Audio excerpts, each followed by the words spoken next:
marketing and finance. It's a somehow a combination of sorts. I graduated with that double degree, which is a blessing and a curse. Right? Kasi, it's hard to make, I'd like the lifestyle people to hear this, it's hard to bring our Filipino, countrymen on the real track to prosperity. It's really tough because we're more of what we call instant gratification people. Anything we get, we're gonna splurge. And you can just see how overmold this country is. Right? So somehow we don't want naman to tell people don't enjoy it. But we want responsible enjoyment. So as you enjoy the fruits of your labor, you also put something aside for your future. So much so that you can continue the lifestyle that you've wanted for yourself and for your family. So it's always a balance. It's always a balance. So, and last question for you. What's the struggle last year of PhilAm? What's the hardest situation? The last year for PhilAm Life, as far as I'm concerned, was simply energy. It lacked the spark. It was doing pretty well. I'm not saying we're doing poorly. We were doing pretty well. I mean, in the first half, we were like hitting our bottom line targets, but the second half was different. The second half was like off the roof in terms of morale, energy, and enthusiasm. It was like something going really well and even getting better. So, quite frankly, if it were like 100%, we did 180% in the second half. So it was good. And my friends in Ayala Land are actually doing well. That's where I came from. I mean, I'm part of PhilAm for 20 years, the PhilAm group. 5 years ago, I left PhilAm Life to join Ayala Land. So if you will remember this whole thing about brand architecture where we launched Alveo, Avida, Maya, all that kind of energy. 2005, we were doing like about 5 billion. This year, Ayala Land is like close to 60 billion.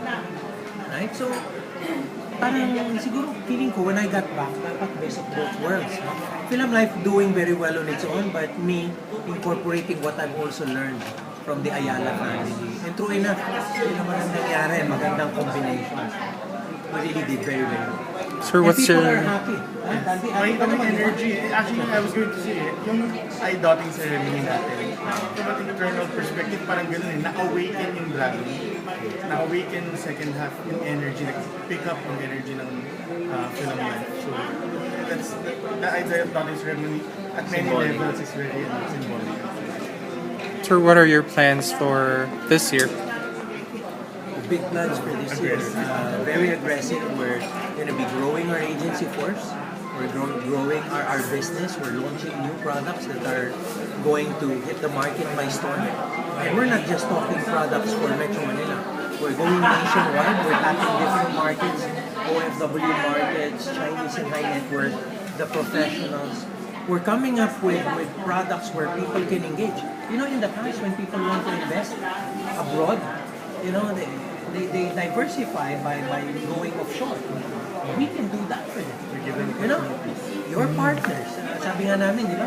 Anong plano mo? Usap tayo. Kami na lang ang kausap nyo. Kasi kung gusto mong mag-offshore, kami lang gagawa for you. Pero kami lang ang kausap mo. Kasi ang problema, some of our countrymen go offshore, tapos pag may nangyari, hindi nila alam kung sino kakausapin nila.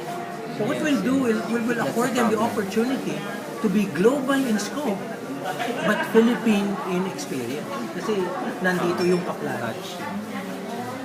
What about the health insurance? Oh, it's going to be at the forefront of our strategy this year. Yeah, Health 100, we have critical illness, Cancer Life Shield. In fact, one of our advertising, makikita mo si Tony, yung cancer patient, sa amin nakapag-ano yan. You don't know when it strikes. But when it does, it cripples you. And kawawa naman yung pamilya. Based on our research, we realize yung nagkakasakit, hindi lang naman siya may problema eh. Actually, may problema yung pamilya niya eh. Diba? So, what we've done is that we crafted products that will help the patient and the family member. Not just cope, not just to get well, actually not just to get well, but to cope with the illness and all its requisites. Yung lahat ng problema.